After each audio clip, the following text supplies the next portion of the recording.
हरे कृष्णा। स्वागत है आपका आज के इस तीसरी कक्षा में। पहली कक्षा में ओरिएंटेशन था।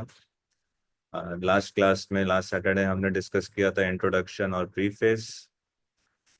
और इस कक्षा में हम चैतन्य चरितमृत आदि लीला का जो प्रथम अध्याय है, जो हमने पिछले वीक में कवर किया है, उस पर हम चर्चा करेंगे। तो ये जो हम चर्चा करेंगे अभी, इसको हम दो तरीके से करेंगे।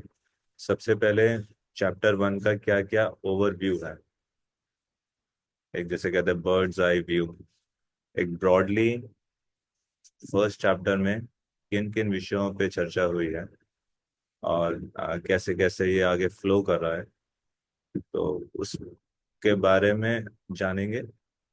और फिर कई सारे पर्पट्स जो शिला प्रभुपाद ने उन प्यारों को बहुत विस्तार से समझाया है, तो उसमें से कुछ चुनिंदा पर्पट्स पे हम डिस्कशन करेंगे। तो सबसे पहले आदि लीला का जो प्रथम अध्याय है, उसका शीर्षक क्या है, शेयर कर लेता हूँ स्क्रीन में।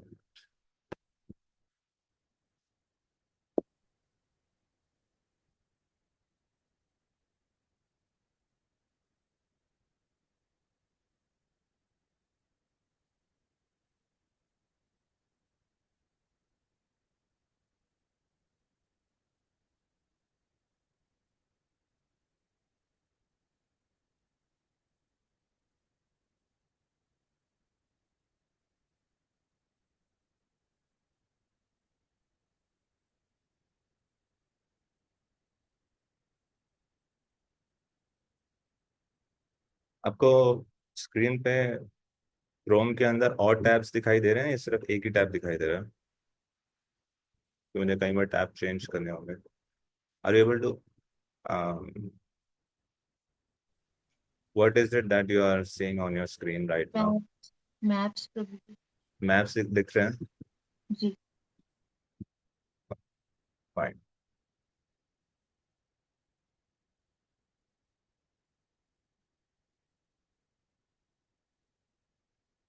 आप सबके पास अपनी बुक्स हैं इस समय, क्योंकि आपको भी कुछ वर्क करना होगा अपने एंड पे। तो हमने पिछले हफ्ते भी चर्चा किया था कि कैसे पहले 14 श्लोकों में श्रीला कृष्णदास कविराज गोस्वामी मंगलाचरण कर रहे हैं, और उन श्लोकों के बाद बचे हुए अध्याय में इन्हीं मंगलाचरण पे वो विस्तार करेंगे। ना सिर्फ इस अध्याय में, अगले कई अध्यायों तक। अगर हम इसमें देखें आदि लीला में, तो चैप्टर 7 तक, अध्याय 7 तक, पहले 14 श्लोक जो हैं पहले अध्याय के, उनका विस्तार से वर्णन किया गया है। और पहले अध्याय में विशेष रूप से प्रथम दो श्लोकों का, वंदे गुरु नीश भक्त ईशम ईशम अवतार का, और जो दूसरा श्लोक है वंदे श्री कृष्ण चैतन्य नित्यानंद सहोदितो, इस पे एक्सप्लेन किया गया। ठीक है। तो इसका जो स्ट्रक्चर है, ओवरव्यू देखें कि पहले 14 श्लोकों में मंगलाचरण है। फिर श्रीला कृष्णदास कविराज गोस्वामी बताते हैं मंगलाचरण का अर्थ क्या है। तीन चीजें। कौन कौन सी? सबसे पहला, वो नमस्कार कर रहे हैं। दूसरा, वो आशीर्वाद दे रहे हैं, बेनेडिक्शन। और तीसरा, इस ग्रंथ का क्या उद्देश्य है, उसका ऑब्जेक्टिव। ये तीन चीजें। मंगलाचरण मुख्यतः उसका अर्थ होता है ये तीन चीजें। जो भी लेखक लिखता है, विशेष रूप से आध्यात्मिक ग्रंथ, तो सबसे पहले उस ग्रंथ का क्या उद्देश्य है, क्या लक्ष्य है। फिर जो उन ग्रंथ के पढ़ने वाले पाठक हैं, उनको क्या इससे प्राप्त होगा, क्या वरदान, उनके लिए कुछ वरदान, उनके लिए आशीर्वाद। और तीसरा, नमस्कार करना। किसको? भगवान और उनके भक्तों को, पूर्वती आचार्यों को। तो पहले 14 श्लोकों में से क्या आप बता सकते हैं कि आशीर्वाद क्या आशीर्वाद दे रहे हैं, क्या बेनिडिक्शन है पाठकों के लिए? Can you identify like which word speaks about which element of मंगलाचरण? Where are the obeisances? What is the objective of this book? And what is the benediction?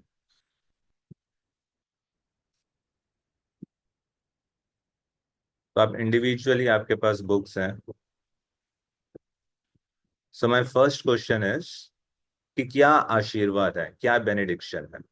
Yes, welcome Madhuri. Hare Krishna प्रभु जी, दंडवत प्रणाम।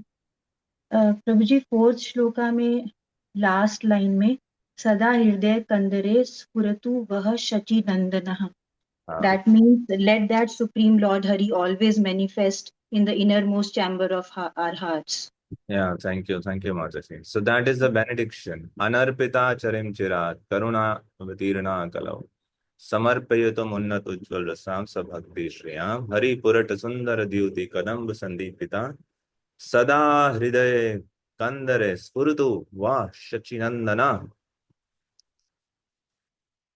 तो अगर सिर्फ इस श्लोक को देखें, अनर्पिता, अर्पित करना मतलब कुछ देना, अनर्पिता मतलब जो नहीं दिया गया। कब से नहीं दिया गया?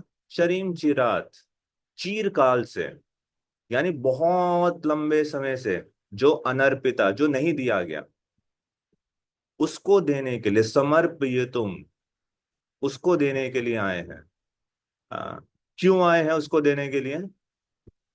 करुणया अवतीर्णा, सिर्फ अपनी करुणावश, only out of compassion for the living entities of this world he has come.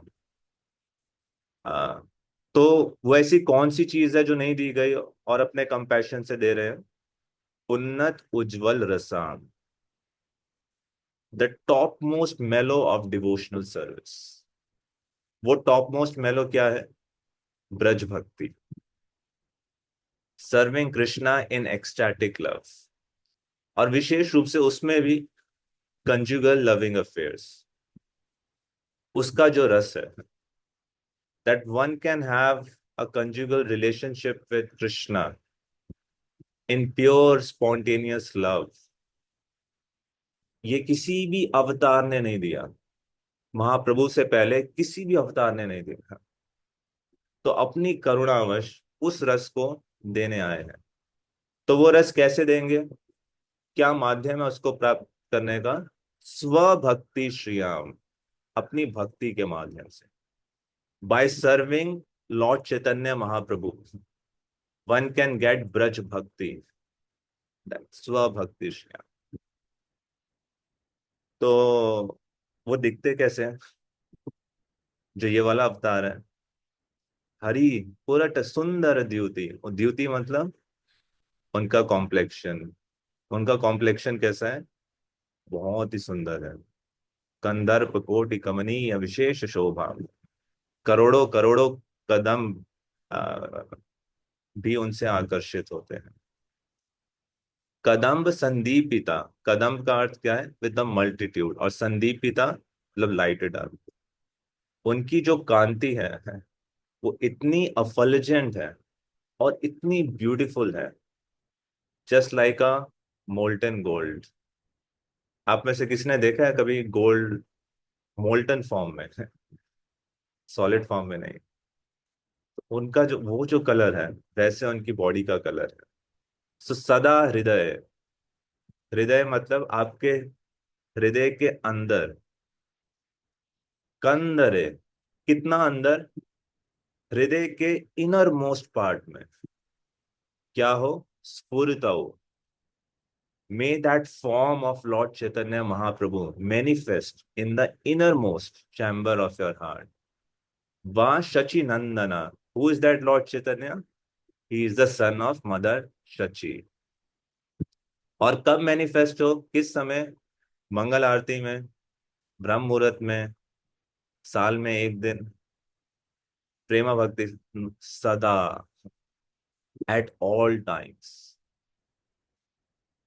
May that beautiful form of Lord Chaitanya, who is who's like such a Sundar Kadamba Sandipita, and who is the son of Mother Sachi, may always manifest in the innermost chamber of your hearts.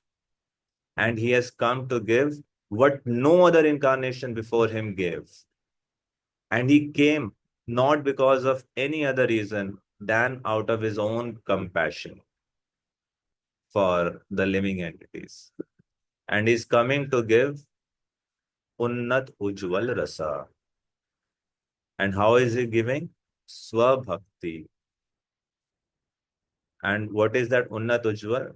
It is Shriyam. It is the rarest and rarest of wealth and treasure. Even Brahma, Shiva, and all the demigods are aspiring, are hankering for that treasure. It is not available in the 14th world.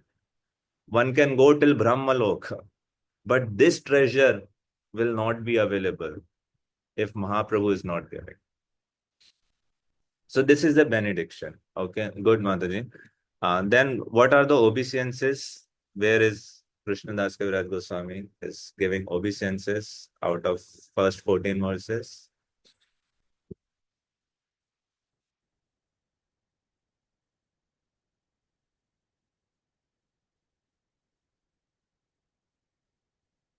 पहले 14 श्लोकों में कहाँ पे कौन से श्लोकों में वो प्रणाम करो इस राधिका माता जी? Hare Krishna Prabhuji. In the first shloka, it is saying, I offer my respectful obeisances unto the spiritual masters. And then in the second shloka also, it's written, I offer my respectful obeisances unto Shri Krishna Chaitanya. Yes. So in the first two verses, absolutely right. Vande Guru Nish Bhakta Isha Misha Bhatarika Tat Prakashan Chapte Krishna Chaitanya. And the second verse as well is paying obeisances. Okay, then the third thing of Mangalacharan. What is the third thing? What is the objective of this book? What is the target? So can someone find out from these 14 verses which verse is explaining the target? In 14 श्लोकों में कौन से श्लोक में कृष्णदास कविराज गोस्वामी इस ग्रंथ का मुख्य वस्तु क्या है, मुख्य लक्ष्य क्या है, उसको परिभाषित करते हैं?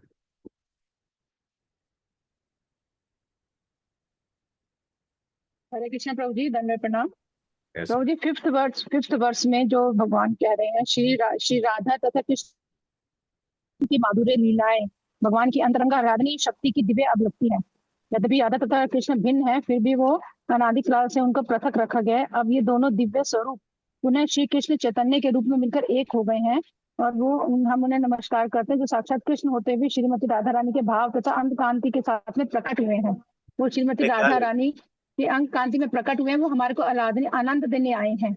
हमें वो मतलब ये उनका इंटरनल रीजन है आने का, भगवान का पृथ्वी पर यहाँ पे प्रकट होने का। आपने बिल्कुल सही बताया, ये उनका अंतरंग कारण है आने का। मेरा प्रश्न अलग है, इस ग्रंथ का उद्देश्य क्या है? उनके आने का कारण नहीं पूछा। okay. इस ग्रंथ का उद्देश्य क्या है?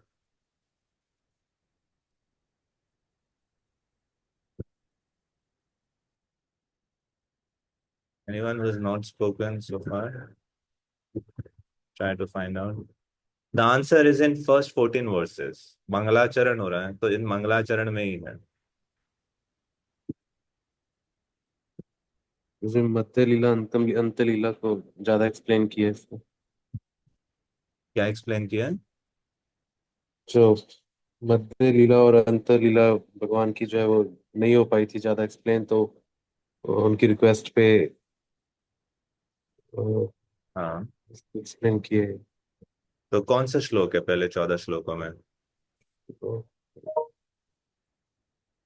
अभी तो मंगलाचरण आया तो श्लोक अभी देखना पड़ेगा। हाँ, देखिए देखिए।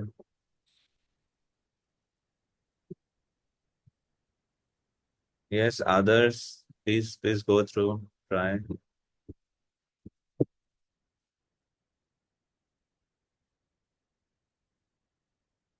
Possible to switch on your cameras, जो कैमरा ऑन रख कर सकते हैं. Many cameras are off. No, no answer. Okay, I'll come, Mataji. Try again. Hare Krishna. So the objective of this book means Vastu Nirdesh, that is described in the third verse of Guru Varg, जिसमें Krishnadas Kaviraj has described the three features of the absolute truth. इस श्लोक में Brahman, Paramatma and Bhagwan. So that Supreme Lord who manifests in three features as Brahman, Paramatma and Bhagwan is the objective of this book. That means Chaitanya Mahaprabhu himself. Yes, thank you. Thank you, Mataji. So, the third verse describes the objective of this book. What is the objective?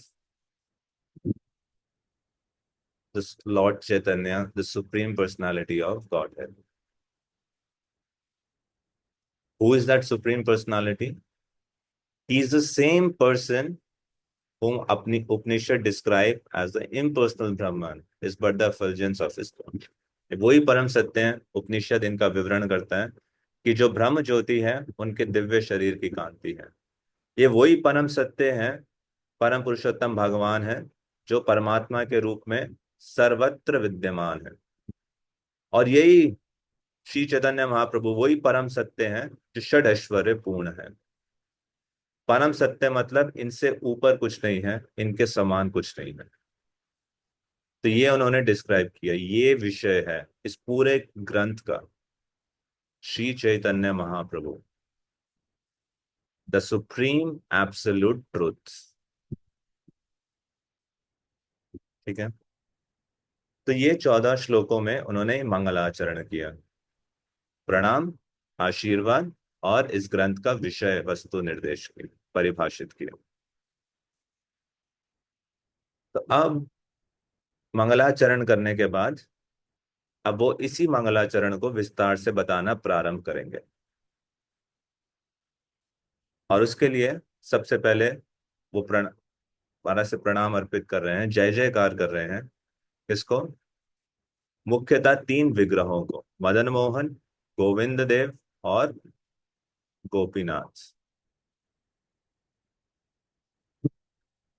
Srila Prabhupada बताते हैं कि ये 3 विग्रह, मदन मोहन विशेष रूप से संबंध ज्ञान, गोविंद देव विशेष रूप से अभिधेय और गोपीनाथ विग्रह विशेष रूप से प्रयोजन तत्व को रिप्रेजेंट करते हैं. अब इसका क्या मतलब है, ये हमने कई बार सुना होगा. जब हम कहते हैं मदन मोहन संबंध ज्ञान को रिप्रेजेंट करते हैं, यस, संबंध आदि देव, संबंध ज्ञान के आदि देव है मदन मोहन, ऐसा क्यों कहा गया है? अगर उनका हम प्रणाम मंत्र पढ़ेंगे, क्या है? जयताम सुरतौ पंगोर मम मंद मतेर्गति मत सर्वस्व पदाम्बोज राधा मदन मोहनम. आध्यात्मिकता में सबसे पहला कदम क्या होता है? अपना संबंध स्थापित करना. हर चीज संबंध के हिसाब से आगे चलती है. हमारे जीवन में हम क्या कार्य करते हैं, अगर मैं अपने आप को एक माँ एक पिता के रूप में देख रहा हूँ किसी दूसरे के साथ संबंध में, तो मेरे कार्यकलाप उसी संबंध के हिसाब से डायरेक्ट होंगे. अगर मैं किसी के साथ मित्रता के रूप में मेरा रिलेशनशिप है, तो मेरे कार्यकलाप उस फ्रेंडशिप के अकॉर्डिंग डायरेक्ट होंगे. राइट. तो अभी भगवान के संबंध में मेरा जो उनके साथ कार्यकलाप है वो तब तक सही रूप से डायरेक्ट नहीं होगा जब तक मेरा उनके साथ संबंध नहीं होगा. परंतु वो संबंध स्थापित होगा कैसे? क्योंकि वर्तमान अवस्था में आई हैव कंप्लीटली फॉरगॉटन, मैं उनको भूला बैठा हूं. तो इसलिए वो संबंध स्थापित करते हैं मदन मोहन. क्यों? क्योंकि अगर आप इनका प्रणाम मंत्र देखेंगे, जयताम सुरतौ पंगोर, तो उसमें साधक भक्त अपने आप को क्या बता रहे हैं कि मैं कैसा हूं? पंगो। पंगो किसको कहते हैं? जिसके जो अपने आप से चल भी नहीं पाता, जिसके पास इतनी खुद में शक्ति नहीं है कि वो ठीक से चल सके। और साथ ही साथ क्या बता रहे हैं? मंद मतेर, मेरी मति कैसी है? मेरे अंदर इतनी बुद्धिमता भी नहीं है कि मैं आपको जान सकूं। और ऐसा क्यों है? क्यों अपने आप को पंगोर और मंद मतेर बता रहे हैं? क्योंकि मैं अभी अपने भौतिक जीवन में पूर्ण रूप से लिप्त हूं। मैं समझ रहा हूं मैं शरीर हूं, और शरीर का सेटिस्फाई करना ये जीवन का परम लक्ष्य है। इसलिए मेरी मति कैसी है? मंद मतेर। ये लक्षण है, मेरी मति मंद है। और ये लक्षण है कि मैं पंगु हूं। मैं अपने आप इस भौतिक संसार से बाहर नहीं जा पाऊंगा। मेरे में इतनी शक्ति नहीं है कि मैं अपने दम पर इस भव सागर को पार कर जाऊं। इसलिए मैं पंगु हूं। तो फिर क्या करूं? मत सर्वस्व पदाम हो जाओ, कि मैं आपको शरणागत होता हूं। कैसे शरणागत होता हूं? सर्वस्व। I just completely surrender my self. I give up all my endeavours on my own and I just take your shelter. Just like Draupadi raised hands. सर्वस्व पदाम बोधम। भगवत गीता में भी क्या कहते हैं? तत् विधि प्रणिपातेना। सबसे पहला स्टेप क्या है? सरेंडर, शरणागति। तत् विधि प्रणिपातेना। Similarly, I am surrendering myself to the lotus feet of Madana Mohan. After that, what is the second step? Then comes the service. इसी को शिला प्रभुपाद ने परपट ने बहुत अच्छे रूप से एक्सप्लेन किया। उसी परपट को खोल लेते हैं। This is purport of 19th verse.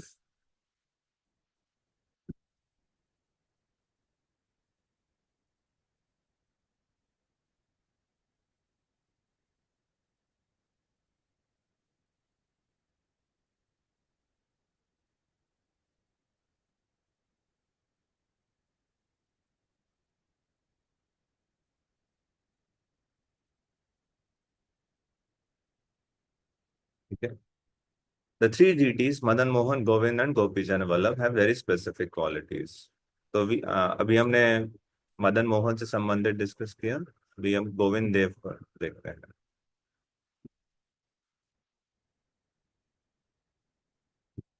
When one wishes to render service to the Lord with strong attachment, when one worships Govinda on the platform of transcendental service, Govinda is the reservoir of all pleasure. तो इसका मतलब क्या है? अपनी इंद्रियों को भगवान की सेवा में लगाना। इंद्रियों के ईश्वर कौन है? ऋषिकेश। वो ऋषिकेश कौन है? गोविंद। गोविंद में मतलब गो का अर्थ है जो इंद्रियों को आनंद प्रदान करते हैं। तो कैसे आनंद प्रदान कर सकते हैं? क्योंकि ये इंद्रियां वास्तव में उन्हीं की ही प्रॉपर्टीज हैं। तो जब इंद्रियां गोविंद की प्रॉपर्टी है, तो मैं अगर उनकी सेवा में लगाऊंगा, तभी इन इंद्रियों के माध्यम से मैं आनंद प्राप्त कर पाऊंगा। अगर मैं इंद्रियों को गोविंद की सेवा में नहीं लगा के अन्य उद्देश्य के लिए इस्तेमाल कर रहा हूं, तो ये चोरी के समान है कि मैं किसी की प्रॉपर्टी लेके किसी और जगह यूटिलाइज कर रहा हूं। जब हम इंद्रियों को गोविंद की सेवा में लगाएंगे, तब हम यही इंद्रियां जिनको बताया गया है विष के समान है या सर्प के समान है, बट यही इंद्रियां फिर आध्यात्मिक आनंद भी प्रदान करेंगी। और जब ऐसा करने के बाद, जब इंद्रियों को वास्तविकता में गोविंद की सेवा में लगाना जाएगा, तब हम भक्ति की सिद्ध अवस्था में पहुंचेंगे। और तब हम भगवान का जो स्वरूप है गोपीनाथ, गोपी जन वल्लभ, कि वो किस प्रकार से गोपियों को आनंद प्रदान करते हैं। तो जो भगवान का अपने भक्तों के साथ संबंध है, प्रयोजन क्या है? जो रस है उज्जवल, अनर्पिता चरण चिराग करुणया अवतीर्ण, उन्नत उज्जवल रस जो महाप्रभु देने आए हैं, उसको हम तभी रेलिश कर पाएंगे जब हम आ, अपनी इंद्रियों को भगवान की सेवा में लगाने के माध्यम से भक्ति में प्रगति करेंगे। तब हम गोपी जन वल्लभ, उस वो जो रस है गोपियों और भगवान कृष्ण के बीच में, जो परफेक्शन है आध्यात्मिक जीवन का, उसको हम अप्रिशिएट कर पाएंगे।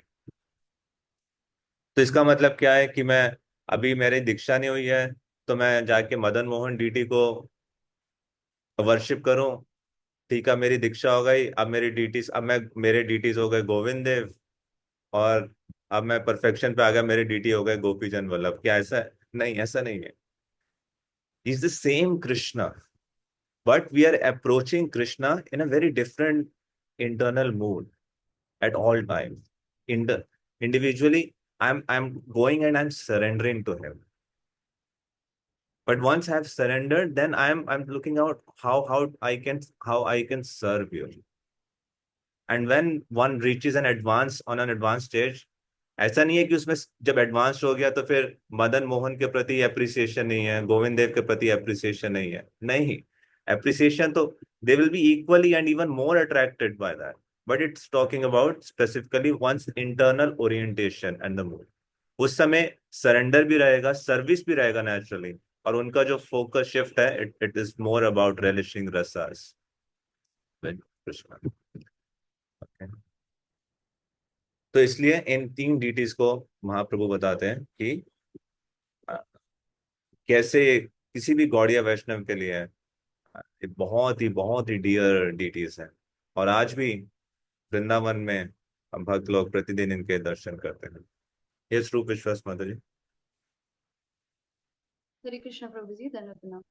प्रभु जी, मेरा इसी में एक प्रश्न है। जैसे इसी श्लोक को 47 में भी जहाँ एक्सप्लेन करके ये बताया गया है कि दीक्षा गुरु शिला मदन मोहन विग्रह का साकार स्वरूप होता है और शिक्षा गुरु शिला गोविंद देव विग्रह का साकार प्रतिनिधि होता है। तो इसमें जो गोपीनाथ जी हैं प्रभु जी, उसका मतलब क्या आएगा? और एक चीज मुझे और पूछनी है कि जैसे कृष्णदास कविराज जी ने कई श्लोक जो हैं और भी शास्त्रों से लिए हैं, तो ये जो तीनों श्लोका हैं, ये उन्होंने विरचित किया है या कहीं से इसको उद्धृत किया है? नहीं, उन्होंने मेरा भी ये प्रश्न है कि किन्होंने एक्चुअली रचित किए हैं। मेरे को एकदम से भी याद नहीं है, मैं एक बार चेक करके बताऊंगा। मैंने एक बार सुना था कि किन्होंने रचना की है, बट कृष्णदास कविराज गोस्वामी इसके रचयिता नहीं है, वो कोट कर रहे हैं। ठीक है प्रभु जी।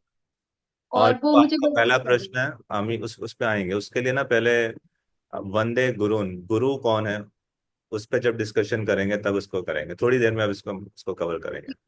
ठीक है। Thank you। तो इसी में हम अगर देखें, इसी पर्पट को थोड़ा सा और डिस्कस करते हैं, बहुत इंपॉर्टेंट है इसमें। फिर इसी पर्पट में जब प्रभुपाद ने बताया कि कैसे गौड़िया वैष्णव के लिए ये जो तीन विग्रह हैं बहुत ही महत्वपूर्ण है, और वृंदावन में मुख्यतः 7 मंदिरों का उन्होंने यहाँ पे वर्णन किया। राधा दामोदर, राधा श्याम सुंदर, गोकुलानंद, राधा रमन। तो फिर उन्होंने बताया कि गौड़िया का अर्थ क्या होता है, किसको कहते हैं गौड़िया। हम अक्सर ये शब्द का इस्तेमाल करते हैं, गौड़िया वैष्णव।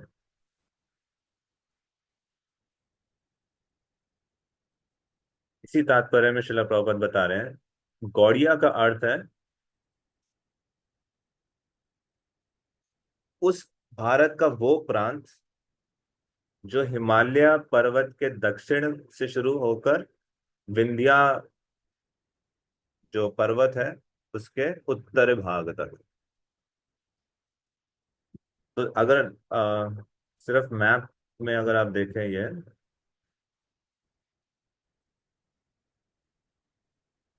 आप देख पा रहे हैं, आपके स्क्रीन पे आ रहा है मैप्स? Yes, no? यस प्रभु जी। Yes, yes. यस प्रभु जी। तो ये बहुत बहुत एक रफ ड्राइंग टाइप बनाए गए हैं। तो अगर आप देखेंगे हिमालय, आपको मेरा कर्सर दिख रहा है? Are you able to see my cursor? Yes Yes, yes Prabhu. Yes प्रभु जी। तो हिमालय के सर्दर्न पार्ट से लेकर ये विंध्याचल, ये पूरा का पूरा जो रीजन है, इसको ब्रॉडर सेंस में गौड़िया प्रांत कहते हैं। तो आप देखेंगे हिमालय में, just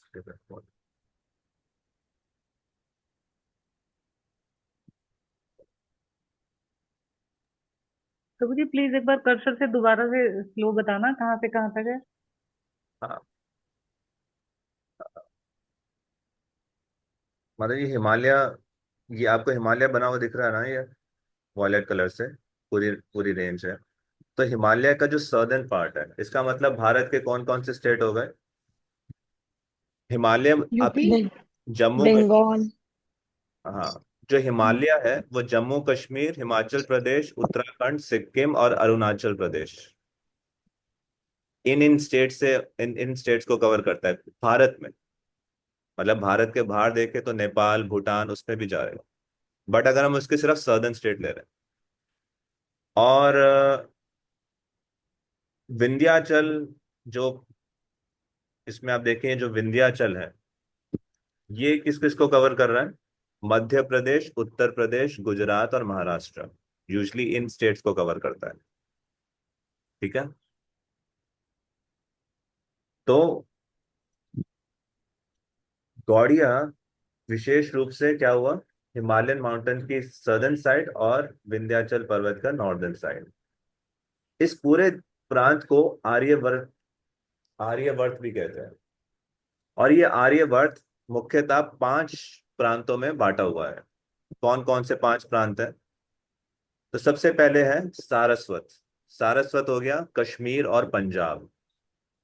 तो अगर आप ये वाला मैप देखें, तो सबसे ऊपर है ये जम्मू कश्मीर और ये पंजाब।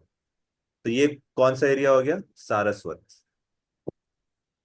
उसके बाद कान्या कुब्जा, ये कौन सा एरिया हुआ? कान्या कुब्जा,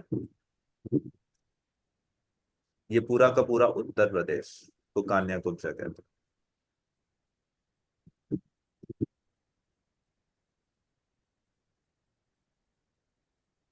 तीसरा मध्य गौड़। मध्य गौड़ हुआ ये पूरा का पूरा मध्य प्रदेश। फिर हुआ मैथिली। मैथिली कौन सा हुआ? ये बिहार और साथ ही साथ बंगाल का कुछ पार्ट, सारा पार्ट नहीं बट कुछ पार्ट बंगाल का, बिहार और बंगाल का कुछ पार्ट। और उसके बाद उत्कल। तो उत्कल में पूरा का पूरा उड़ीसा आ गया और बंगाल का कुछ पार्ट आ गया। तो ये सारा आप देख रहे हैं हिमालय पर्वत से और विंध्याचल, इसके बीच में जो पूरा का पूरा प्रांत है, इसको आर्यवर्त कहते हैं। और आर्यवर्त भी 5 प्रांतों में बटा हुआ है मुख्यतः। अब उसमें से जो बंगाल है, उसको कभी कभार गौड़ देश कहते हैं। जो ये बंगाल है, अभी तो ईस्ट बंगाल और वेस्ट बंगाल अलग हो चुका है और वो बांग्लादेश बन चुका है। उस समय ऐसा नहीं था, पूरा का पूरा बंगाल, ईस्ट बंगाल भी और वेस्ट बंगाल भी, इसको गौड़ देश कहते थे। और इसका एक कारण ये भी है कि राजा लक्ष्मण सेन की जो राजधानी थी उस समय, उसका नाम था गौड़। और उसी को आगे चल के वो हुआ गौड़पुर, और धीरे धीरे ये नाम आया मायापुर। अब जैसे गौड़िया है, वैसे ही उड़ीसा के जो भक्त हैं, इनको कहते हैं उड़िया। क्या?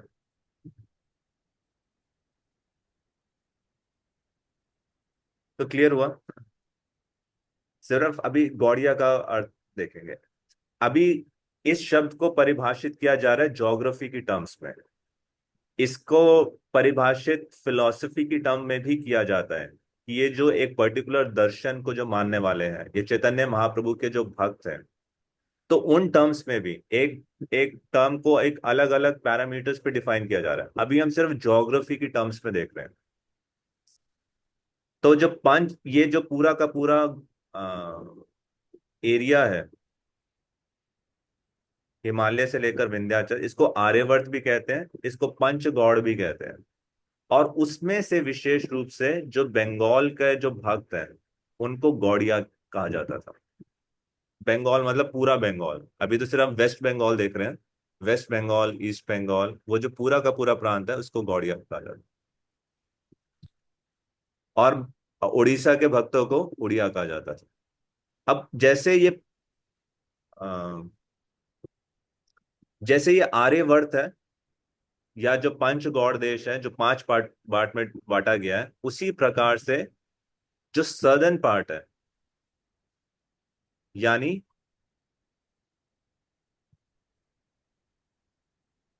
ये विंध्याचल से इधर वाला पार्ट, उसको द्रविड़ देश भी कहा जाता है। और द्रविड़ का एक अर्थ होता है जो तीन तीन तरफ से समुद्र से घिरा हो, इसलिए इसका एक अर्थ ये भी होता है वैसे। तो जो द्रविड़ पार्ट है वो भी 5 पार्ट में बांटा गया है, उसको भी पंच द्रविड़ कहते हैं। और जो 4 संप्रदाय के आचार्य हैं, और यहां तक कि श्रीपाद शंकराचार्य भी, तो यानी 5 हो गए हैं।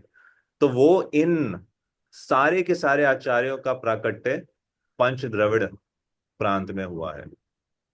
जैसे यहाँ पे शिला प्रभात लिख रहा है, रामानुजाचार्य का प्राकट्य कहाँ पे हुआ? आंध्र प्रदेश के दक्षिण भाग में, जिसको कहते हैं महाभूतपुरी।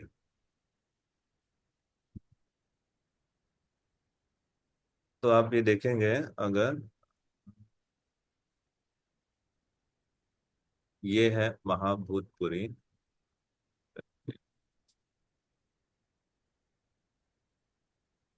तो अगर आप ये वाला मैप देखें, ये तमिलनाडु का एक पार्ट है।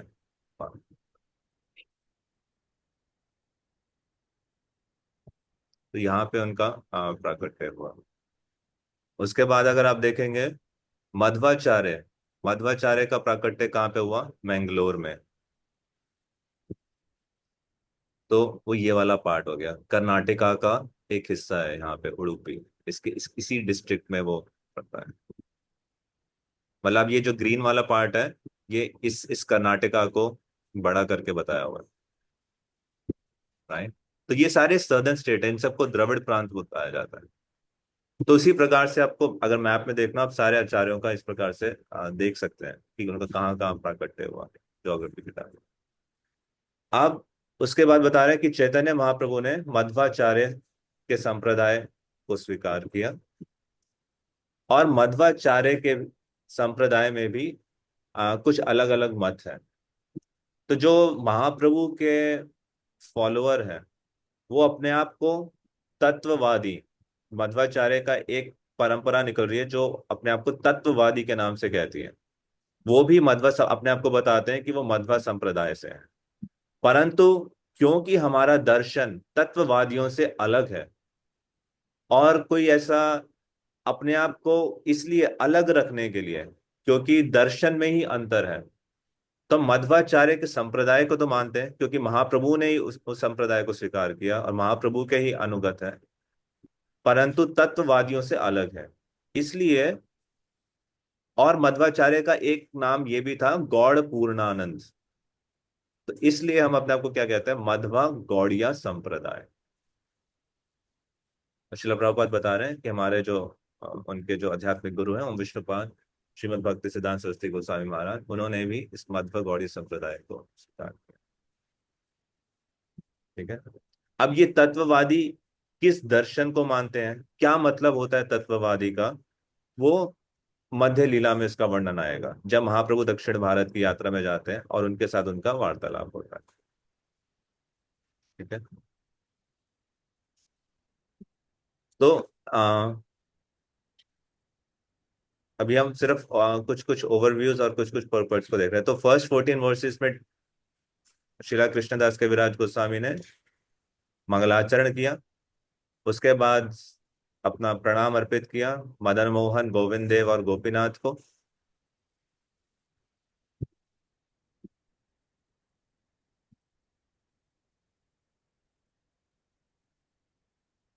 और उसी के तात्पर्य में श्रील प्रभुपाद ये सब समझा रहे हैं अभी। ठीक है।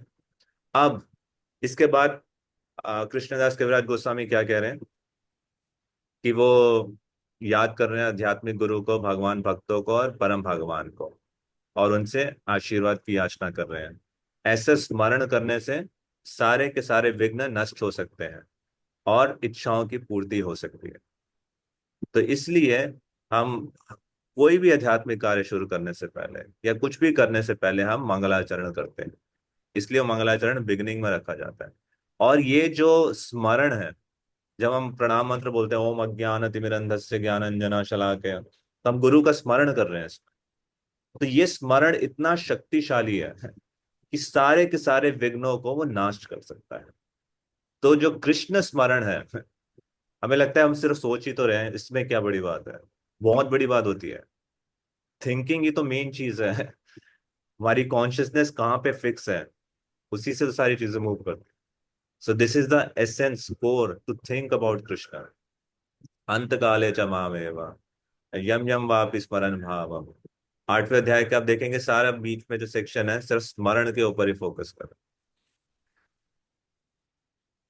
अब ये बताने के बाद अब वो इस मंगलाचरण को विस्तार से बताने का प्रारंभ करेंगे। अभी तो समरी दे रहे हैं। जैसे अब देखिए 22वें श्लोक में उन्होंने बताया कि मंगलाचरण 3 चीजों से बना है। फिर उन्होंने खुद बताया कि पहले 2 श्लोकों में उन्होंने प्रणाम अर्पित किए। तीसरे श्लोकों में उन्होंने परम सत्य को तरफ अंकित किया जो विशेष वस्तु है। और चौथे श्लोक में उन्होंने भगवान का आशीर्वाद जो है, भगवान से याचना की सभी को ये आशीर्वाद प्राप्त हो, पूरे विश्व को। फिर आ, उसी श्लोक के अगले श्लोक में उन्होंने महाप्रभु के, नहीं इसी श्लोक में अनर्पिता चरण चिराज, आ, और जो 5वां श्लोक है,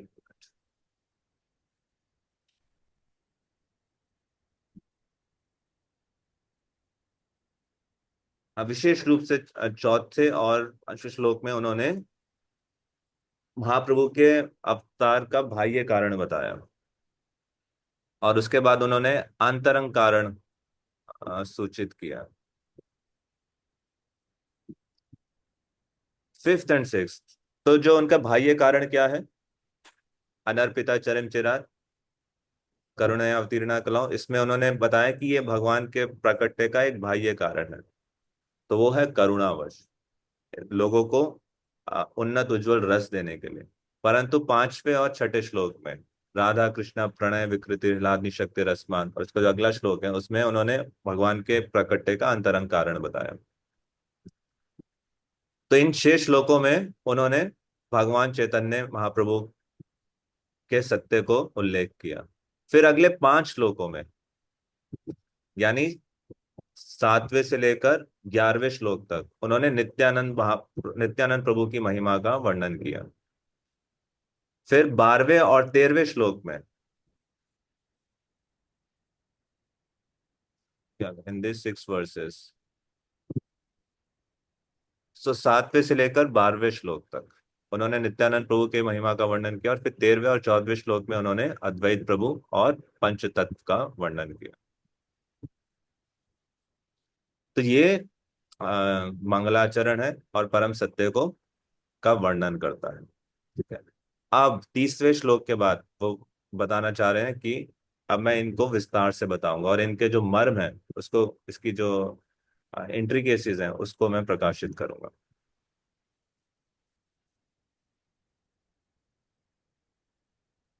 तो अब देखेंगे वर्स 32,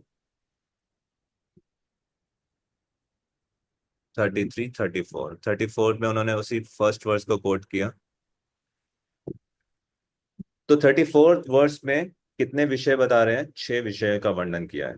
कौन कौन से, गुरुन, ईश भक्ता, ईशावतारका, तत्प्रकाशम, तत्शक्ति, कृष्ण चैतन्य संगतम। ठीक है, तो पहला है गुरुन, दूसरा है ईश भक्तान, तीसरा है ईशम, चौथा है ईश अवतार का, पांचवा है प्रकाशम, और छठा है शक्ति। तो जो श्री कृष्ण चैतन्य महाप्रभु हैं, ये 6 in 1 है। अगर किसी को महाप्रभु की वर्शिप करनी है तो ये प्रमाणिक तरीका है महाप्रभु की वर्शिप करने का, by worshipping all the 6 characteristics, components, whatever you want to say. But these 6 tattvas, this is Sri Krishna Chaitanya Mahaprabhu. He is not only Ishwar, Isham. He is also Gurun. He is also Ish Bhakta. He is also Ish Avataraka. He is also Tat Prakasham. And he is also Shakti. All the potencies. So when we say Krishna Chaitanya, it means all 6, not just one of them. We cannot separate these things from each other. Will always come together, and that is Krishna Chaitanya Mahaprabhu. Okay, तो अब इसी को detail में explain कर रहे हैं। तो आप ये बता सकते हैं कि सबसे पहले कृष्णदास कविराज गोस्वामी ने कौन से विषय पे चर्चा की इन सब में से, और कौन से प्यार तक की?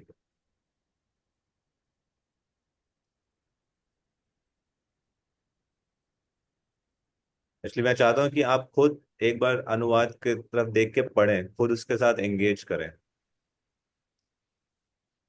तो रामचंद्र कृपा माता जी कह रही हैं गुरु, हाँ, गुरु नहीं गुरून वंदे गुरून। फर्क है, ये बहुत बड़ा फर्क है इसमें। गुरु मीन्स वन, बट गुरून मीन्स इसका प्लूरल फॉर्म स्पिरिचुअल मास्टर्स। तो कौन से प्यार तक उन्होंने गुरु तत्व पे चर्चा की, और उसके क्या मुख्य पॉइंट्स हैं?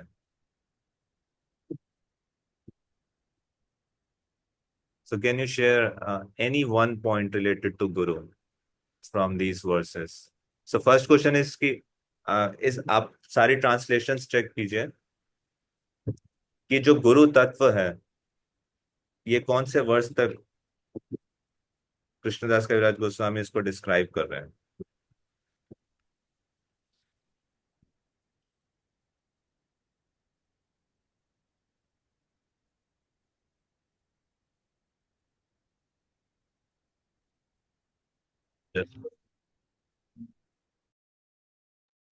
वर्स 38, वर्स 38 तक।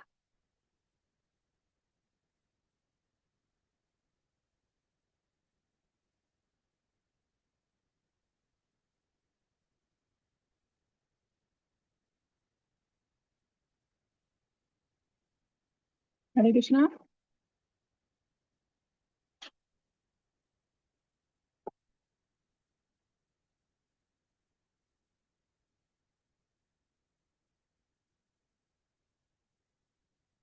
हरे Krishna.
Hare Krishna. Yes, please, I need 2 more minutes.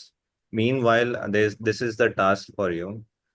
आप सिर्फ सारे श्लोका पढ़ के आप ये आइडेंटिफाई करने का कोशिश कीजिए कि कौन से वर्सेस में इन 6 सब्जेक्ट मैटर्स का डिस्कस किया है। गुरुन कौन से वर्सेस में है, ईश भक्ता कौन से में है, शक्ति कौन से में है, अ, प्रकाश शाम कौन से में है, ईश अवतार कौन से में है। और इन तत्वों का I will ask all of you at least one point you have to share from these verses or purport. Okay. So you have 5 minutes with you. Try to identify and write at least one point about these subject matters that Krishnadas Kaviraj Goswami is describing here.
Okay, yes.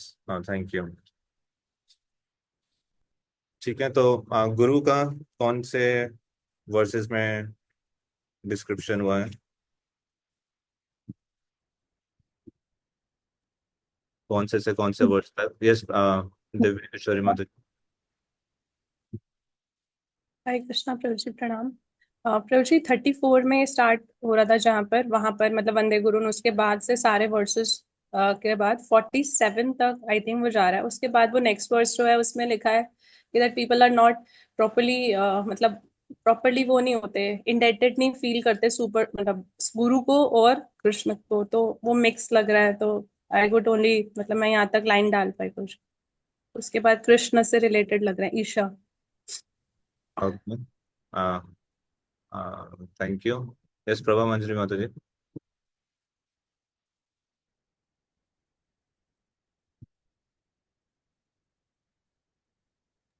Prabha Manjari. Yes प्रभु जी, हाँ जी प्रभु जी, मेरा भी यही है कि 46 और 47 में उन्होंने बोला है कि ठीक है, भगवान ठीक है, ईश्वर राइट। स्वयं को परमात्मा रूप में डिफरेंट, अनुभव करते anyone who's with a different answer you can। So actually इसमें आप देखेंगे 47 तक तो है ही, उसके बाद ये जो 4 श्लोक हैं,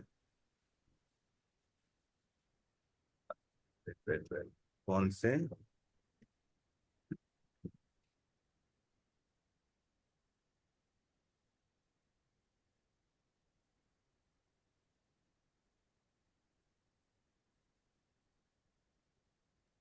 Verse 53, 58. 53, 54, 55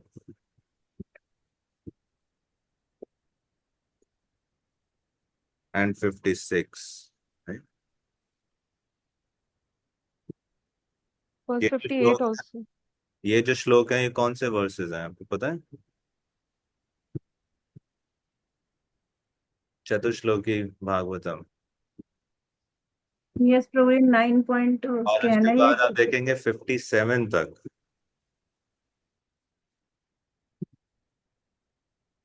एक्चुअल में वो गुरून का ही डिस्क्रिप्शन है। और 58, तो आप देखेंगे वर्स नंबर 58 तक गुरु का डिस्क्रिप्शन हो रहा है, वंदे गुरुन।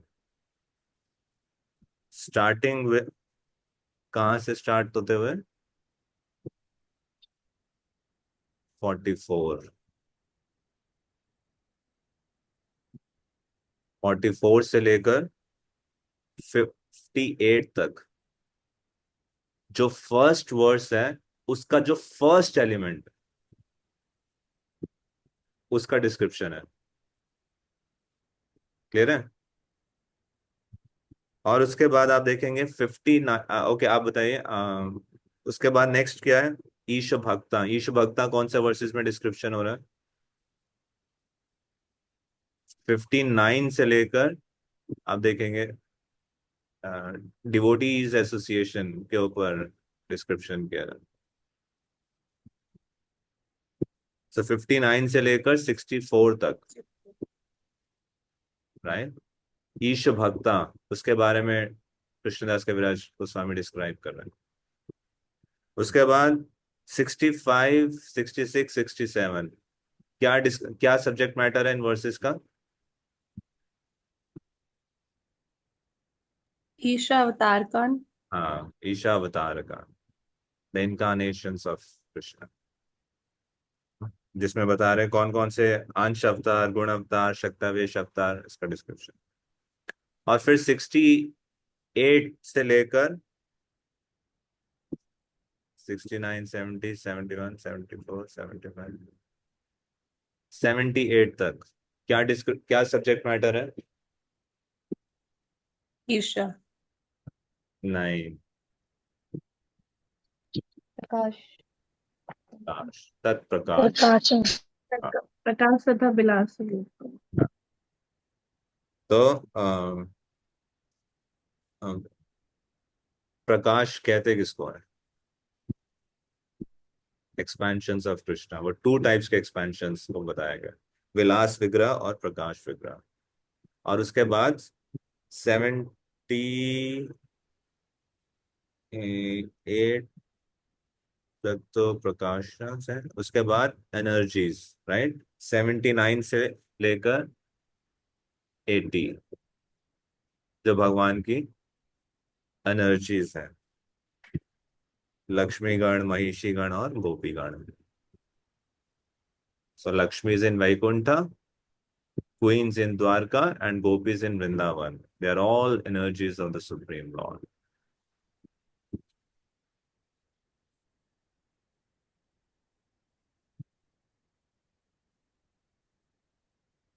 उसके बाद आप देखेंगे 83 में कृष्णदास कविराज गोस्वामी क्या कह रहे हैं, in the first verse I invoked the general benediction but in the second I prayed to the Lord in a particular form. तो फिर अब सेकंड वर्स की डिस्क्रिप्शन स्टार्ट हो रही है। तो आप देखिए 82 तक, स्टार्टिंग फ्रॉम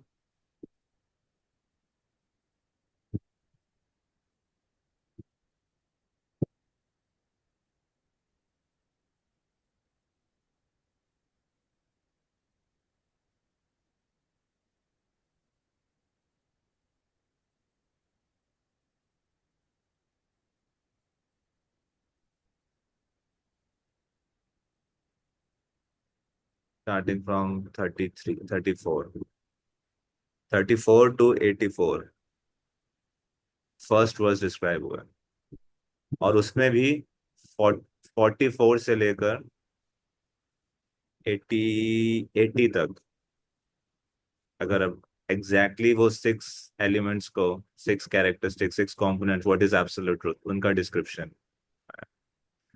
अब ये डिस्क्रिप्शन भी बहुत इंटरेस्टिंग है। आई मीन ऑफ कोर्स ऐसे एक एक एलिमेंट को बहुत डिटेल में डिस्क्राइब करने का भी टाइम नहीं है, तो कुछ कुछ इंपॉर्टेंट चीजें हम एक बार डिस्कस करते हैं। Some purpose that I want to discuss.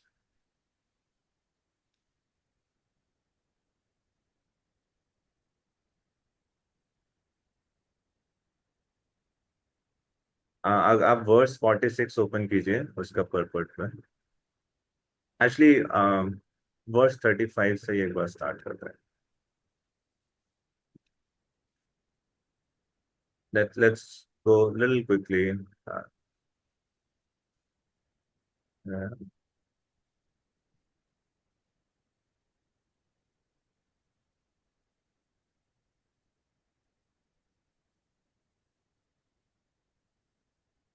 तो इसका last paragraph, the 6 principles are differently manifested but all equally worshipable.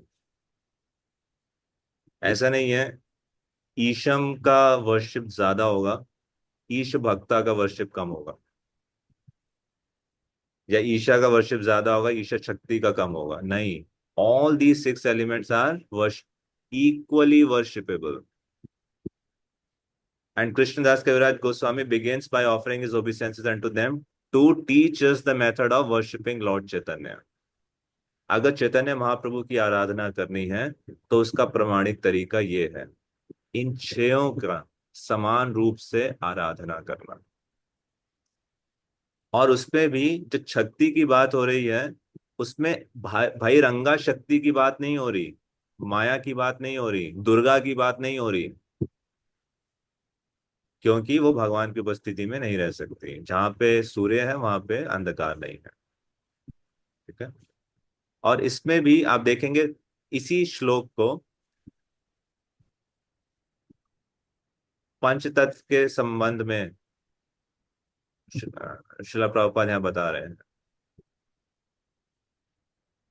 ईश भक्ता, तो ईश तो हो गए स्वयं श्री चैतन्य महाप्रभु, वो ईश्वर है। ईश भक्ता कौन है? श्री श्रीवास और अन्य उनके जो फॉलोअर हैं। ईश अवतार कौन है? अद्वैत प्रभु। तत्प्रकाशान, प्रकाशान में कौन है?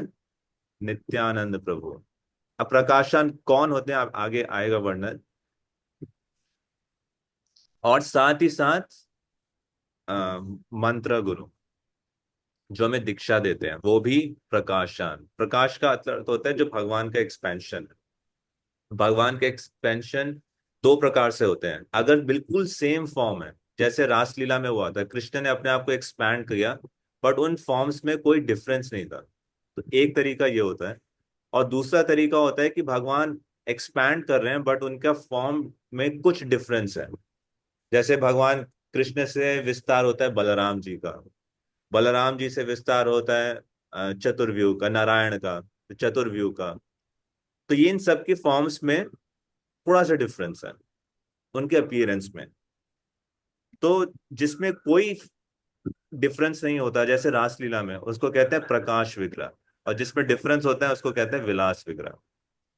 तो जो आध्यात्मिक गुरु भी है वो भी अब दीक्षा वाले, एक शिक्षा और दीक्षा दो प्रकार के गुरु, तो उसमें दीक्षा विशेष रूप से वो तत्प्रकाशन इनिशिएटिंग स्पिरिचुअल मास्टर, वो भी भगवान के ही विस्तार बताए गए। पर आगे बताएंगे कि भगवान के विस्तार भी हैं, वन भी है, उनसे साथ ही साथ डिफरेंट भी है, इज नॉट लॉन्ग, बट उनका उनका कैटेगराइजेशन आप यहाँ देखेंगे प्रकाशन में आता है। ओके, उसके बाद आप एक बार वर्स नेक्स्ट नेक्स्ट वर्स के पर देखते हैं। मंत्र गुरु आरयाता शिक्षा गुरु गण ताहार चरण आगे गौरिया वंदना। अब शिला जीव गोस्वामी इसी बात को स्थापित करते हैं कि गुरु वास्तव में भगवान से एक है या अलग है।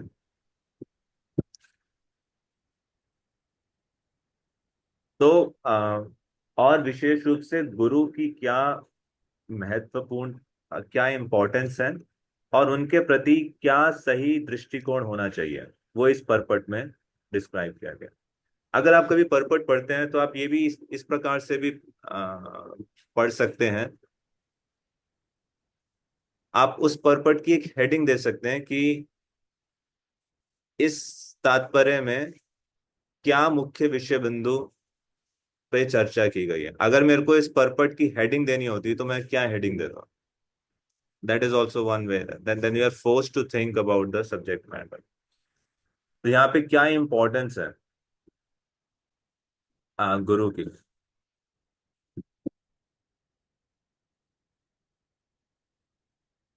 One should always remember that a person who is reluctant to accept a spiritual master and be initiated is sure to be baffled in his endeavor to go back to God. If one thinks I can go back to Godhead without anyone's guidance, without anyone's support, on my own, that is not possible. That person is sure to encounter many stumbling blocks on the path of progress. And the result is he must continue in terms of material existence.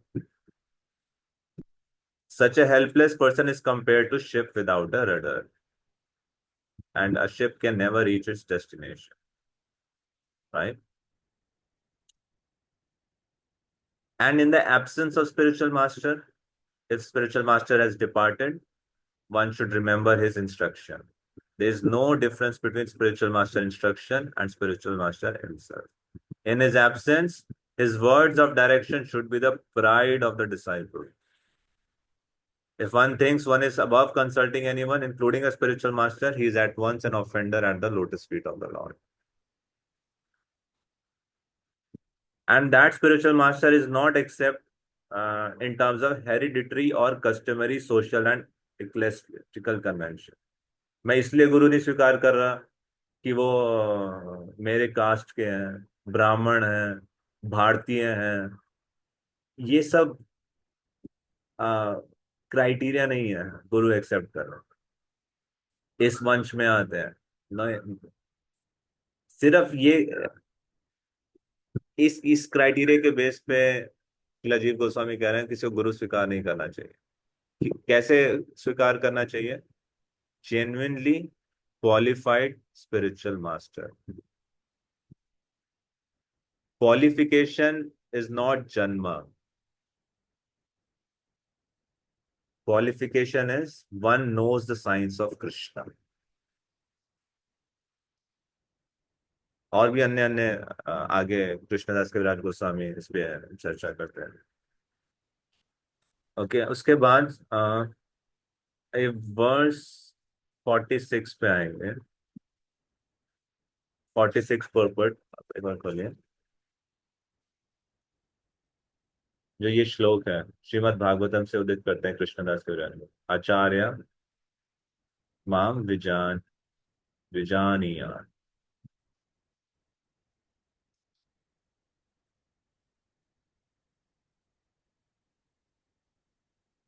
तो इसमें भगवान कृष्ण उद्धव को क्या बता रहे हैं भागवतम में? आचार्य माम विजानीया, कि आचार्य को क्या समझो?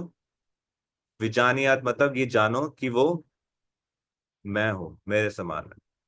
तो इसी के संदर्भ में बता रहे हैं कि कैसे आध्यात्मिक गुरु जो आचार्य हैं, कैसे वो भगवान के साथ एक है और कैसे वो भगवान से अलग है। द रियल वैदिक फिलॉसफी इज अचिंत्य भेदाभेद तत्व। तो श्रीला रघुनाथ दास गोस्वामी इस बात की पुष्टि करते हैं, जो आध्यात्मिक गुरु की स्थिति है वो भगवान से एक कैसे है, क्योंकि आध्यात्मिक गुरु सदैव भगवान कृष्ण का चिंतन कर रहा है। और आध्यात्मिक गुरु भगवान कृष्ण को इतना प्रिय है और इतना शरणागत है उनकी विल को पूरा करने के लिए, उनकी डिजायर्स को पूरा करने के लिए। So they are one in their love and in their will to deliver the candidate. And spiritual master is completely aligned with the desires of Krishna, and in that sense he is one, same like Lord Shiva. Lord Shiva is also said to be one with personality of Godhead because they are very, very dear to Lord, not identical with him in all respects.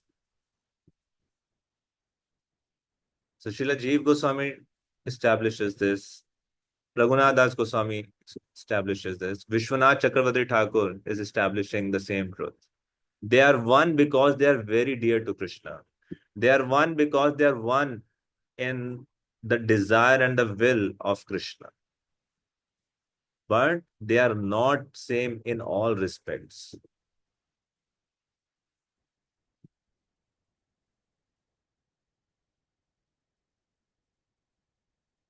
It is not that Guru is equal to Krishna, that Guru is a Ishwar. No, he's a Savior Bhagwan. He's always engaged in the service of Krishna. He's not Krishna.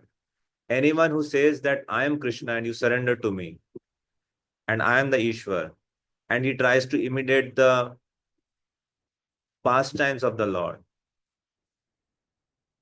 false spiritual master pose themselves as identical with Sri Krishna in every respect to exploit the sentiments of their disciple. But this is against the principles of Shastra. This is against the principle of devotional life. So they are one with the Supreme Lord. How they are one? Because they are very dear to them. But they are not the Supreme Lord himself. They are the Ashraya Vigraha. One can take Ashraya. Okay. Then let's come to verse 57 purport.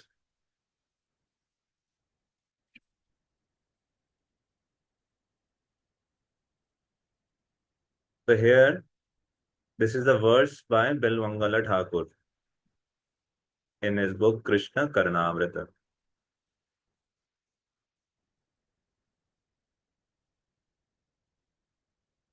So Bilmangal Thakur, he actually entered into the transcendental pastime of the Lord.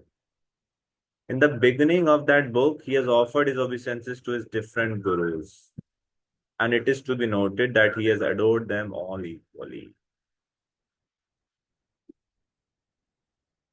Now, if we know his first guru, he was attracted to a prostitute. But that lady inspired him to dedicate the same love towards Krishna. And that he became perfected in spiritual life. He was so perfect, he entered the pastimes of the Lord. And then he wrote the book Krishna Karnamrit. And in that book, he's beginning that book by paying obeisances to Chintamani, who was his first instructing spiritual master. It was she who showed him the spiritual paths. Chintamani was a prostitute with whom Bilmangal was intimate earlier in his life. She gave him the inspiration to begin on the path of devotional service. She convinced him to give up the material existence to try for perfection for loving her, and he has offered his respects to her. Then he's offering his respect to initiating spiritual master. Then he's offering respect to Supreme Personality. So how the Guru Tattva expands, how Krishna manifests in himself in terms of various spiritual masters. And spiritual masters are primarily of two types. One is Diksha Guru and one is Shiksha Guru. There can be only one Diksha Guru and one can have multiple Shiksha Guru. Usually the Shiksha Guru later on becomes Diksha Guru, but they can be two different. But they both are the expansion of the Paramatma. One gets knowledge from within by Paramatma, just like Lord Brahma received, Tene Brahma Hridaya Adi Kavi, and one receives knowledge from outside, from the spiritual master, which is also who is also the manifestation of the Paramatma, the Supreme Lord. Okay, and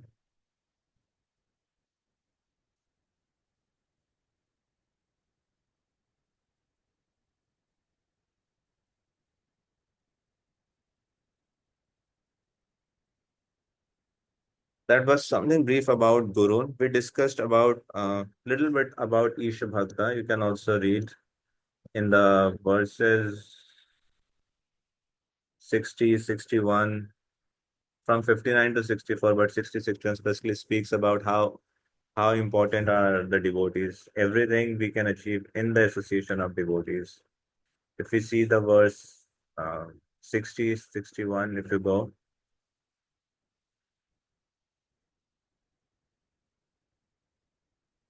Supreme Lord himself is speaking about the importance of his devotees. It is only in the association of devotees one can discuss the powerful messages of God, and it is only in the association of, if only it is only by hearing from devotees one can progress in transcendental realization. One can develop firm faith in the Supreme Lord. It is only through the association of devotees one can develop attachment and attraction and cultivate devotion. And Krishna himself is explaining that. And Krishna Das Kaviraj Goswami is quoting those verses from Bhagavatam. And then from 65, 66, 67, if you go, speaking about the various avatars of the Lord. And there are different types of avatars.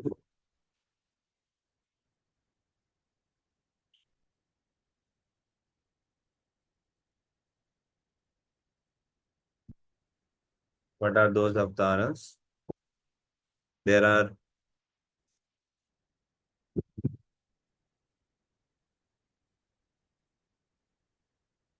before that, if you come to verse 64, here saying there are two types of devotees, Parishats and Sadhaka. After that is about each avatara, 65, 66. So there are Ansh avatar, partial incarnation. There are Gun avatar. And then there are Shakta Vish avatar.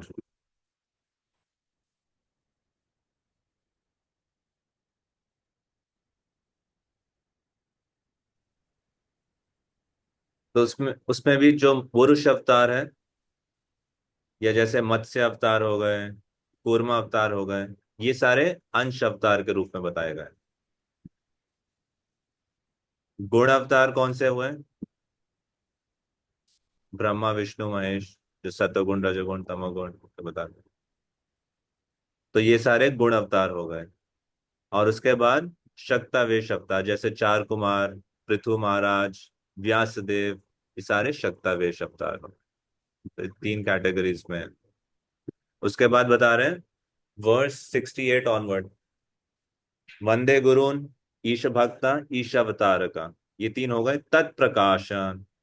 तो प्रकाश किसको कहते हैं? जब भगवान अपना विस्तार दो प्रकार से करते हैं, प्रकाश और विलास। तो वो जो कैटेगरी के दो सब कैटेगरीज हैं, प्रकाश और विलास, तो ये हम ऑलरेडी वर्णन कर चुके हैं। एक प्रकाश मतलब एक ऐसे रूप में विस्तार जिसमें बिल्कुल एग्जैक्टली सेम है कृष्ण से, जैसे कि रासलीला में किया। और विलास अवतार जो विलास विग्रह एक्सपेंशंस, जिसमें कुछ चेंजेस हैं फॉर्म्स में, तो वो सारे विलास विग्रह हुए।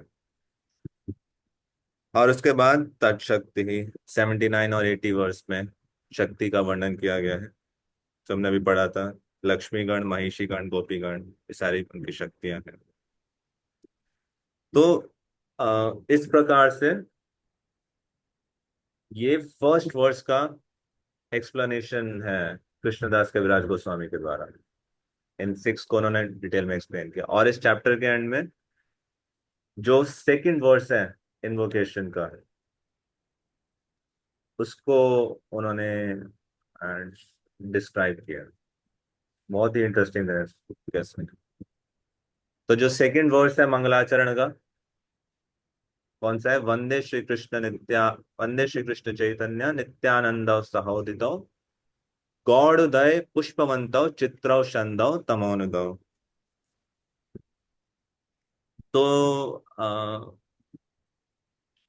अगर हम देखेंगे वर्स नंबर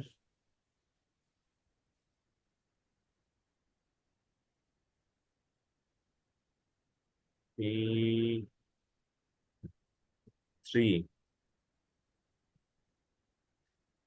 तो पहले श्लोक में तो बता रहे हैं कि उन्होंने एक जनरल इन्वोकेशन किया, बट सेकंड वर्स में बहुत स्पेसिफिक, भगवान का एक बहुत स्पेसिफिक फॉर्म को वो एड्रेस कर रहे हैं, उनकी तरफ प्रार्थना कर रहे हैं।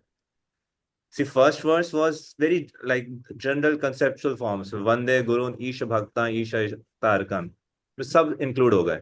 और उन सब में से भी एक भगवान का स्पेसिफिक फॉर्म है श्री कृष्ण चैतन्य और नित्यानंद, उनको वो प्रे कर रहे हैं। और फिर बता रहे हैं वो कौन है। कृष्ण कौन? श्री चैतन्य महाप्रभु कौन है? स्वयं कृष्ण। नित्यानंद कौन है? स्वयं बलराम। तो जो कृष्ण बलराम पहले वृंदावन में प्रकट हुए थे, वो अब कहाँ पे प्रकट हो रहे हैं? क्या श्लोक है? श्लोक में कोई वर्ड बता सकते हैं कहाँ पे प्रकट हुए हैं वो? गौड़ देश में प्रभु जी। गौड़ देश में। और तो कृष्ण बलराम जो पहले वृंदावन में प्रकट हुए थे, वही कृष्ण बलराम चैतन्य महाप्रभु नित्यानंद प्रभु के रूप में गौड़ोदय, गौड़ देश के होराइजन पे वो प्रकट हुए हैं। कैसे प्रकट हुए हैं?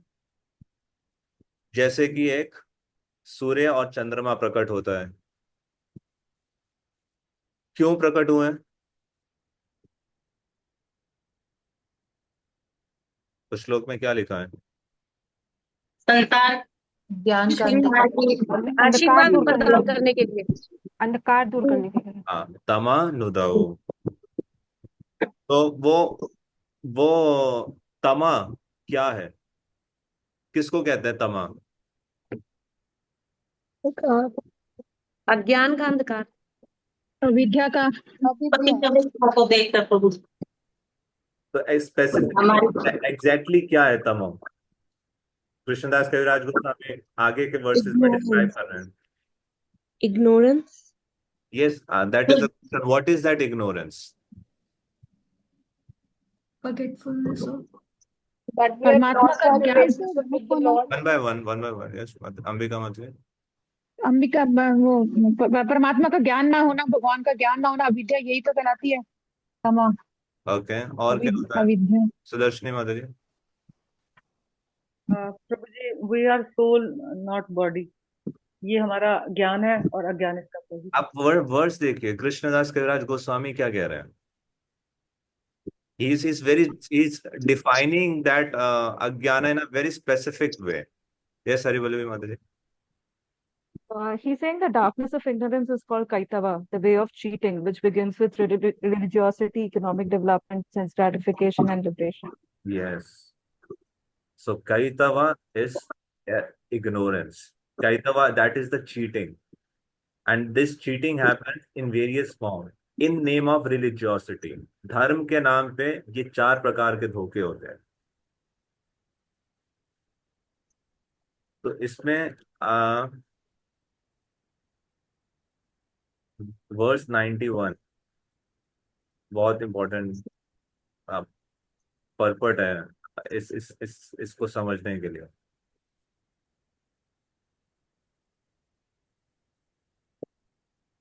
I'll go 5 minutes over time. Just hold on, please.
Okay. Um,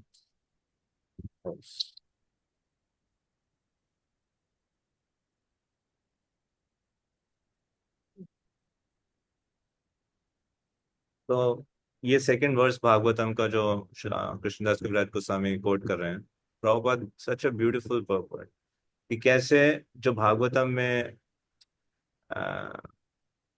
का जो ज्ञान है वो पहले ही स्टार्टिंग में ही धर्म प्रोजिता प्रोजिता रिजेक्ट करता है, कंप्लीटली रिजेक्ट करता है। किसको? कैतव को। यही कैतव है जो अज्ञानता है, जिसको दूर करने महाप्रभु और नित्यानंद प्रभु प्रकट हुए। तो वो कैतव क्या है? ये सबसे पहला द पाथ ऑफ रूटिव वर्क, फिर the path of knowledge and mistake power. तो ये कर्म कांड का पूरा पाथ, कर्म कांड क्या है उसको प्रभुपाद ने डिस्क्राइब किया। फिर ज्ञान कांड क्या है, पाथ ऑफ नॉलेज क्या है, जिसमें व्यक्ति भगवान के साथ वन बनना चाहता है, इम्पर्सनल, और या फिर जो योग सिद्धियां प्राप्त करना चाहता है। ये सारी चीटिंग है। क्यों? क्योंकि इसमें सेल्फिश पर्पस है। उसके बाद द पाथ ऑफ वर्शिप, अगर ये नहीं है तो अलग अलग देवी देवताओं की पूजा करना, वो कैसे और ज्यादा बड़ा चीटिंग है। तो कैसे ये सारे के सारे चीजें कंप्लीटली रिजेक्ट की गई हैं स्टार्टिंग में। और असली जो धर्म है, असली जो रिलीजियस वो है, सा वै पुंसा परो धर्मो यतो भक्ति रथोक सचे। तो it's a very very beautiful पर्पट the Bhagavatam. तो ये आप कर सकते हैं। तो इस अंधकार को हटाने के लिए, और सिर्फ यही नहीं, जो मोक्ष की कामना है ये भी कैतव है। और यही नहीं, अब ये देखेंगे वर्स 94 में, प्र प्रोजिता कैतव। तो प्रोजित प्र क्यों यहाँ पे इस्तेमाल हुआ है? It's completely rejected. और फिर वर्स ये 94 में आप देखें तो दोनों ही शुभ और अशुभ दोनों को रिजेक्ट किया गया। Only thing that is accepted is pure devotional service to Lord Krishna. और इसी वर्स में प्रभुपाद एक पर्पट में बता रहे थे, हमने कल भी डिस्कस किया था, 5 काइंड्स ऑफ इग्नोरेंस। वर्स 102 में आप चेक करेंगे तो 5 प्रकार की वो अज्ञानता क्या है। ये है अज्ञानता, ये है कैतव। इसको दूर करने के लिए चित्र बहुत ही अद्भुत तरीके से महाप्रभु और नित्यानंद प्रभु प्रकट हुए हैं to illuminate our hearts, to drive away our ignorance, to completely reject the cheating that goes in name of religious life, that goes in name of spiritual life, these are all cheating. To completely reject even an iota of selfishness from the heart and completely unalloyed, pure devotional service to Krishna, to establish that Lord Chaitanya has appeared. Yeah. So that is that was a short summary of the subject matters of chapter 1.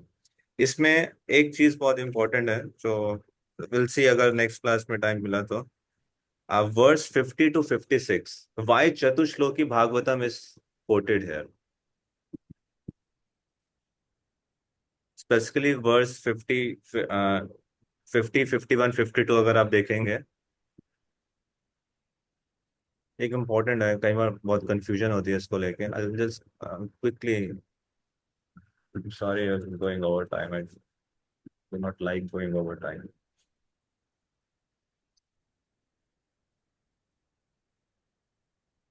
So Lord is speaking to Brahma here, and those verses are quoted.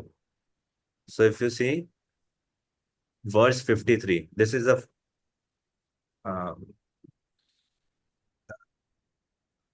this is about Chatushloki Bhagavatam. So this verse 53 and 54, the first two verses of Chatushloki Bhagavatam speaks about the Sambandha Gyan. So it is describing what is the absolute truth. The form of absolute truth is not subject to any change. It exists at all times, past, present, future.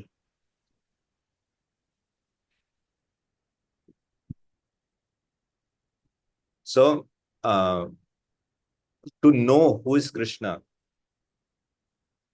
and his form is different than ours.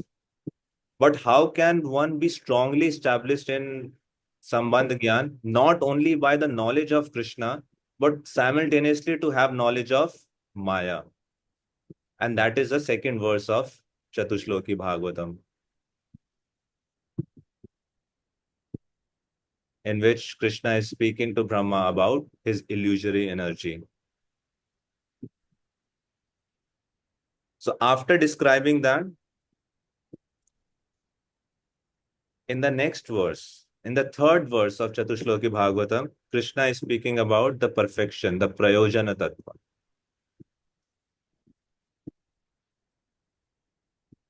So what is the vision of a devotee who is in complete love with Krishna? What is a vision of a pure devotee?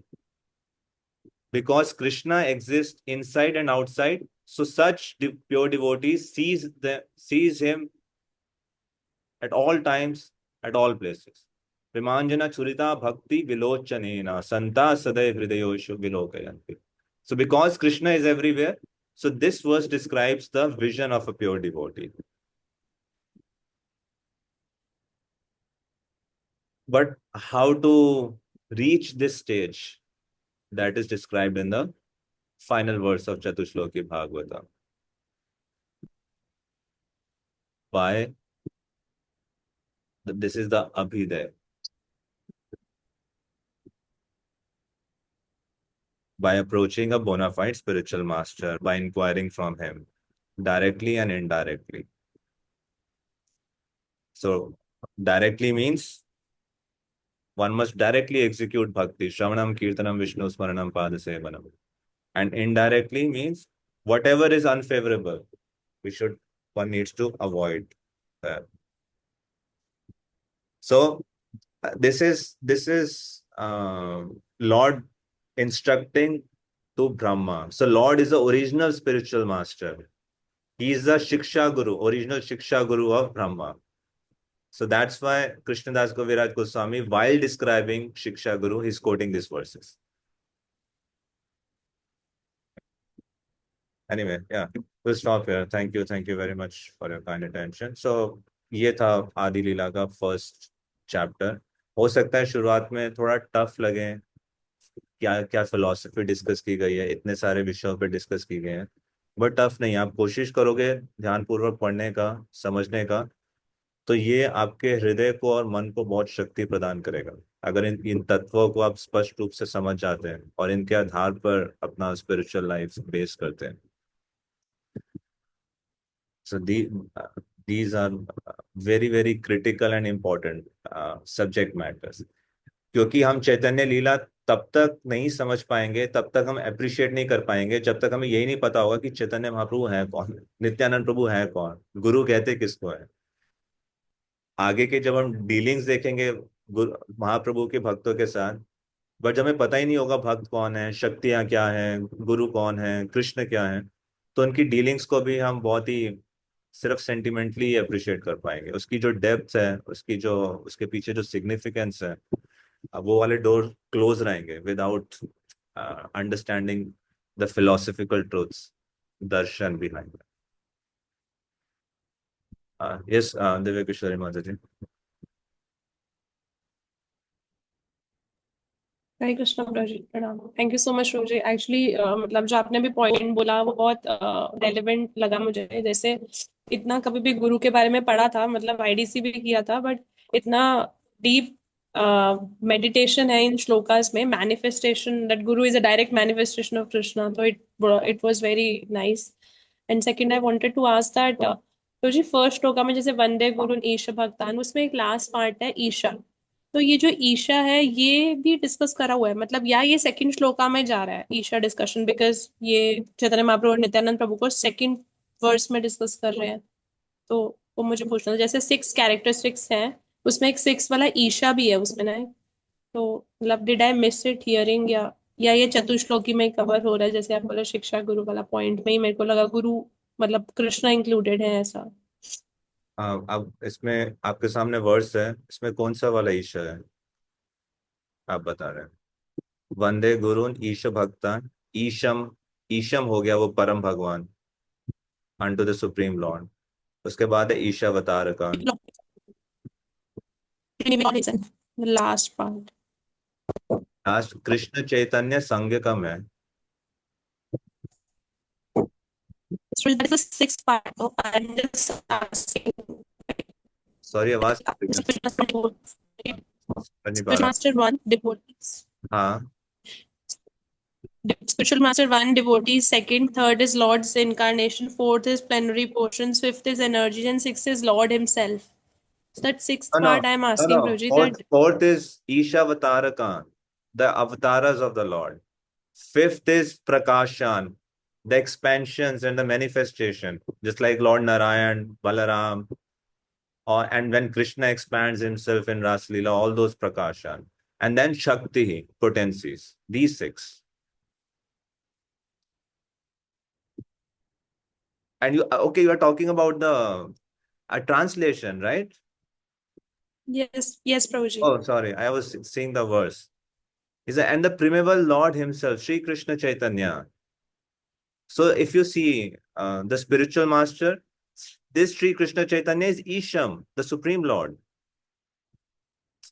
जो इसमें second में दिया हुआ है, third में दिया हुआ है, वो यहाँ ट्रांसलेशन में यहाँ पे आ रहा है, श्री कृष्ण चैतन्य। कृष्ण चैतन्य संगकम, दैट ईशम is known as Krishna Chaitanya संगकम।